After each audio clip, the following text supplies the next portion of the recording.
So you may recall a previous video where I was reacting to a YouTuber that I didn't really know much about because I'm not much into the whole gaming scene. Her name is Pokimane, right? Yeah, anyway, she's got like 5 million subscribers and she did a reaction video to Graham Stephan, a very popular personal finance YouTuber.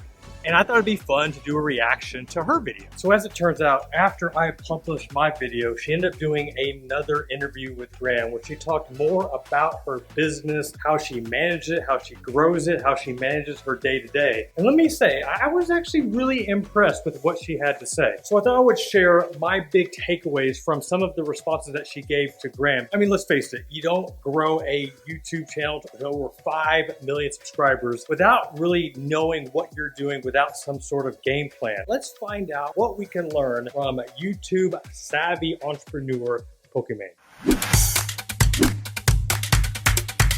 Now, one of the hardest things that any entrepreneur, any new business owner has to do is to learn how to let go. Let it go, let it go. So out of the gate, one of the things that I was most impressed with was her ability to let go. Listen on how many people that she has working for her. What point did you start hiring on help? Because how many people do you now have working behind the scenes? Top to bottom. So Yes. there's me. Okay. I have an agent at UTA. Technically, she's not my employee, but she works with/for me still. For a very long time, I had editors. So just people that I would commission, hey, can you make one video? And then over the years, that turned into a full-time editor. And then over the years, I need someone to manage my editors because I can't spend all that time reviewing videos, telling people what to make videos about, reviewing thumbnails. Now, if you don't create any content, whether it be YouTube videos, podcasts, blog posts, you might not fully understand like what a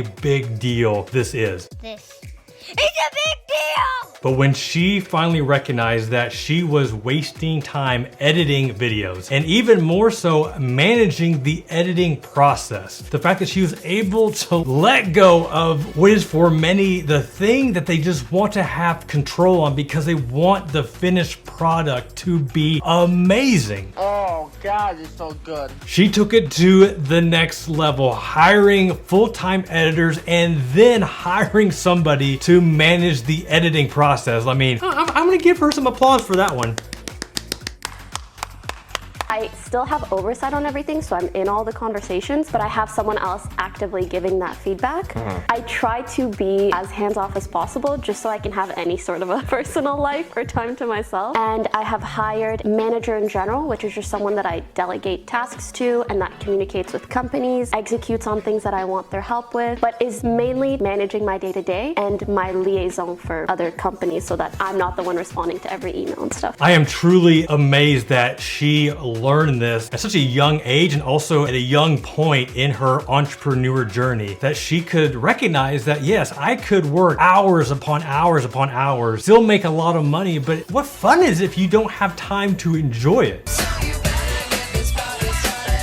So yes, I am so impressed of her ability to outsource and delegate and just let go control of pieces of her business, parts of the process that ultimately don't really matter as long as you have the right person in place to get it done. So yes, I'm impressed with that piece, but I'm also impressed with her ability and willingness to save. Do you feel any pressure right now to make the most of it now? Like, are you ever afraid of this going away? I feel like the way that I alleviate that feeling is just by saving the large majority of my income. So I feel like if my income went up and my spending went up, then I would be really worried about that kind of thing because it's like, how do I maintain this lifestyle, etc. But at this point, it's like, I've saved up enough money to like live reasonably for a long time. I'm not too worried about it all. I mean, come on, y'all. We've got a millennial here that is willing not to just save a little bit, but sounds like she is saving a lot. I mean, is she not familiar with the concept of YOLO?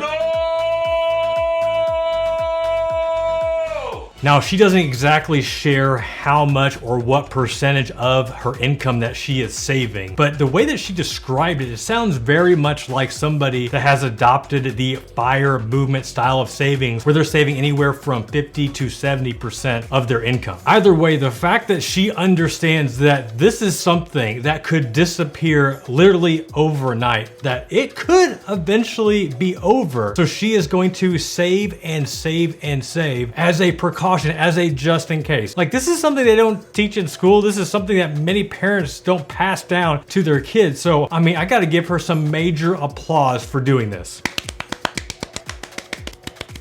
We all have days where we just don't have it. And outside looking in, you may think that every day she wakes up and she's ready to create some content for YouTube, whatever platform that she's creating for. But it's not always like that. How many days would you say you wake up and just don't feel like doing anything? But you know you have to because there's so many people counting on you. And you just, something happens personally, just behind the scenes, and it just throws you off for the day. How often does that happen? What do you do? So if it's a day that I have to stream, I just force myself to.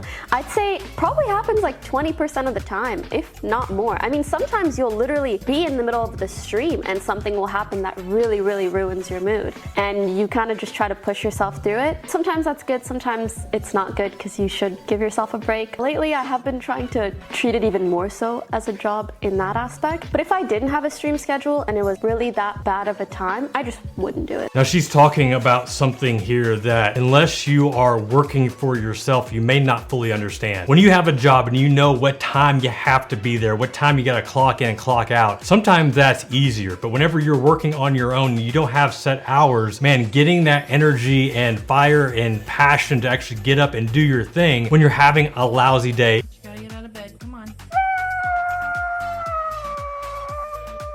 is really, really hard. And just like she said, there are many times where I've just got to suck it up and drive on and just get it done. Now, to build a massive online following and then get paid a ton of money to do it, many people want to know, how does she think differently? How does she approach things differently? What is her mindset when it comes to these things? Well, this is what she had to say. For some reason, my mindset has never changed from like when I was in high school to when I was now, in terms of, I feel like if you make 100K a year, like, you're set. To be super honest with you, throughout the years of creating content and streaming, although the amount that I've made for sure has like exponentially increased in certain years, to me, after I started making 100K a year, everything else was kind of the same. It's funny, her mindset, the way that she shares how she looks at her life and how much money she's making, whether it's 100,000 or $1 million, it's all the same. I wish I could say the same thing for me. I definitely have had some lifestyle creep in my life, but also adding 4 kids to the mix that also changed the landscape of how we approach things, the type of family vacations that we want to take, the things that we want to do, the goals that we had. If anything has stayed true, is remembering where I came from, the journey that got me from there to here, all the trials and tribulations that I went through that led to my success, and to not forget it.